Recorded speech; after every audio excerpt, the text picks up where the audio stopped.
Hi, this is Carol Care, or Care for short, and today we're just gonna be kind of playing with this little thing here, Docker, and talking about containers and microservices. So basically, Docker is a place to kind of play around. Well, specifically labs.play.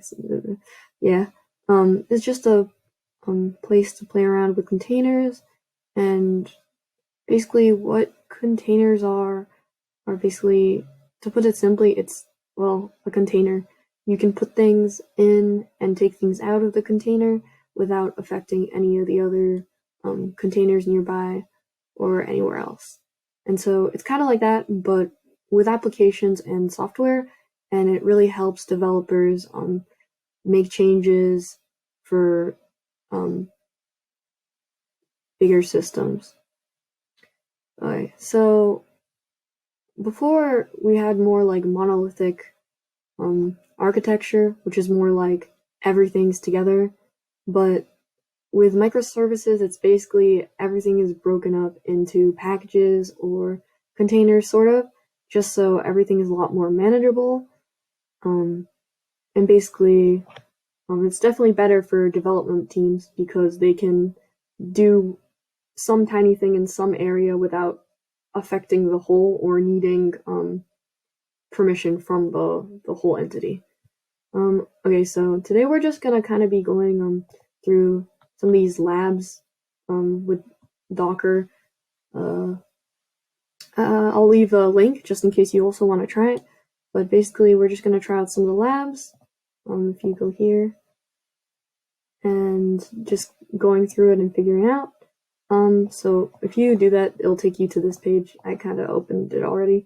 So it'll take you to these labs. Currently we're gonna try Drupal first. So here we have on the Drupal, and it kind of just walks us through. So starting with Docker, it gives you 4 hours for your instances. So if we go here, it'll have a timer, and you can click Add New Instance, and you'll be given kind of like a terminal.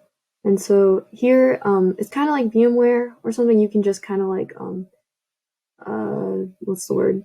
Simulate changes and such. So here are like containers. So here we're gonna try to follow along with this. So I want to add new instance in the Docker playground. So you can hit Control C, and to paste in here, you can't just do Control C because that's like an actual command to like stop processes or tasks. You need to do Control Shifts. Whoopsie, sorry. Control Shift V. Sorry, I meant V, not C. So instead of Control V, you need to do Control Shift V. So that'll copy and paste that. And so we're just gonna clone this repository in, and it should be done with that. So we just want to make sure we're in the right directory. So we'll do ls-la, and we should be good. Yep. It says right there. Okie doke. So we are in the right directory. So going on, let's see. Docker provides with Docker Compose.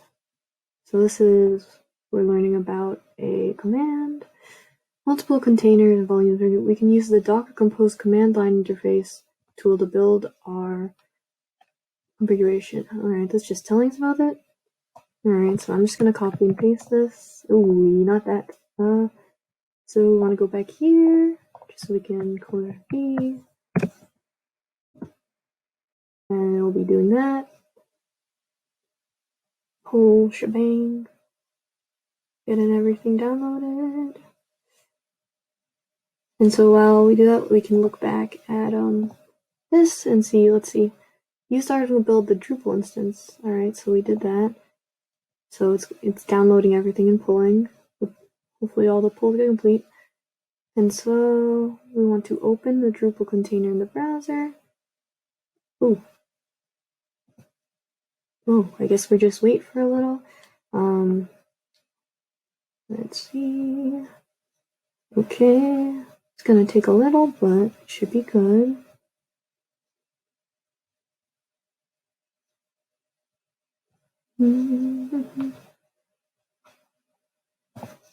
Okay, I'm not gonna make it. Alright, so just skipping forward, everything has downloaded and been pulled. So going back, we just want to open the browser. So let's see, it says to go over here, like up here, and we can open it up. And as you can see, it takes us to Drupal, so we can kind of play around and whatever. Oh, so basically you'll just go through this and it'll lead you. So right now we're just gonna kind of like remember the right. So we can move on. No, we're not.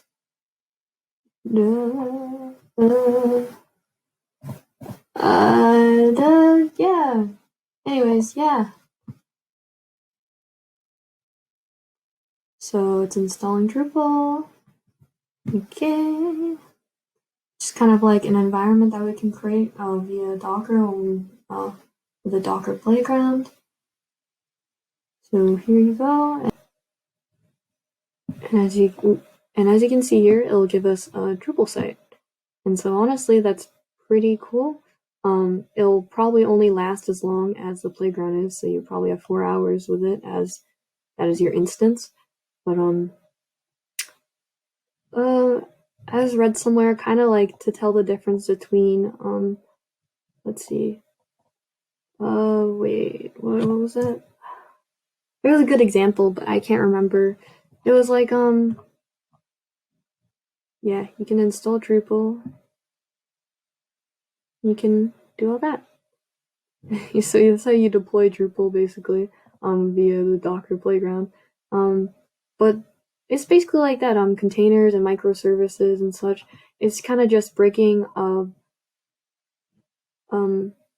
like a bigger entity into smaller things. So instead of all my apples being in one basket, I can put them in, like, instead of putting all my apples in one big basket and it's so heavy that I can't carry it, I put my apples into separate baskets, smaller baskets, and so it's more manageable. So if I just need, say, like 1 or 2 apples, I just can grab or play around with 1 or 2 baskets.